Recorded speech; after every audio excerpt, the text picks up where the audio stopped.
अस्सलाम वालेकुम। बरतानवी साइंसदान Isaac Newton को जदीद साइंस का बानी तस्वुर किया जाता है, लेकिन इस आइज़ैक न्यूटन के बारे में कम लोग ही जानते हैं कि 1644 में जब वो पैदा हुआ था, उसके पैदा होने के ठीक 3 महीना पहले उसके वालिद साहब फौत हो गए। उसके कुछ अरसा बाद उसकी वालिदा ने दूसरी शादी कर ली। यूँ बचपन के दिनों में ही आइज़ैक न्यूटन अपने वालिदैन की शफ़क़त और उनकी जो परवरिश थी उससे महरूम रहे। अब इस सब की वजह से एक नेगेटिव एस्पेक्ट आइज़ैक न्यूटन की लाइफ में आया। वो ये था कि आइज़ैक न्यूटन कम सोशल थे, कम लोगों से मिलते थे। पढ़ाई के दिनों में स्कूल में कहा जाता था कि ये खोया जाने वाला बच्चा है। अब आइज़ैक न्यूटन की ज़िंदगी में क्योंकि वालिदैन नहीं थे और वो सोशलाइजेशन के हवाले से इंतहाई इंट्रोवर्ट थे, यानी कम लोगों से मिलते जुलते थे, एक नेगेटिव एस्पेक्ट आ गया था।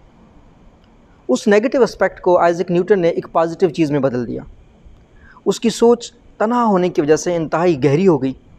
वो कायनात के बारे में सोचने लग गया और कायनात के बारे में उसकी सोच यहाँ तक बढ़ गई कि हम लोग आजकल जदीद फ़िज़िक्स में, जदीद साइंस में न्यूटन लॉज़ के बग़ैर साइंस का तस्वुर भी नहीं कर सकते। न्यूटन की ज़िंदगी में दोनों पॉजिटिव चीज़ें और नेगेटिव चीज़ें हैं। उसकी ज़िंदगी में नेगेटिव चीज़ें आईं कि उसने वालिदैन की शफ़क़त और परवरिश को खोया, लेकिन उसके साथ उसकी ज़िंदगी में उस चीज़ के साथ एक पॉजिटिव चीज़ भी आई, और वो थी कायनात के बारे में गौर व फ़िक्र करना। ये कायनात का एक कानून है।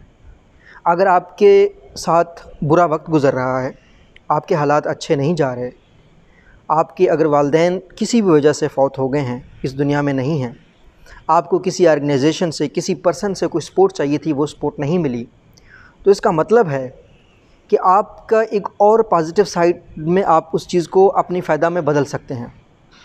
मुश्किलात हमेशा एक नई अपॉर्चुनिटी आपके लिए ले आते हैं, और वो अपॉर्चुनिटी आपके लिए एक कंप्लीट नई दुनिया भी हो सकती है। तो ये जो कायनात का कानून है, इसको आइज़ैक न्यूटन ने एक पॉजिटिव चीज़ को इस हद तक पॉजिटिविटी में ले आया कि फ़ितरत का कानून इससे हम एक्सट्रैक्ट कर सकते हैं। यही मिसाल गांधी की है। गांधी को अगर देखा जाए तो गांधी के इनिशियल डेज़ में वो लंबे सेंटेंसेस नहीं बोल पाता था। उनको बीमारी ये थी, एक तरीके से उनकी ये माजूरी थी कि वो एक साथ 2 से 3 सेंटेंसेस नहीं बोल सकते थे। लेकिन उस चीज़ को महात्मा गांधी ने कन्वर्ट कर दिया प्रिसाइज़ जुमलों के साथ। उन्होंने ऐसे अल्फाज सेलेक्ट करते थे वो बोलते हुए, स्पीच करते हुए, कि जिनसे ज़्यादा बामानी अल्फाज वो इस्तेमाल करते थे, और वो स्पीच भी हमेशा प्रिसाइज़ करते थे।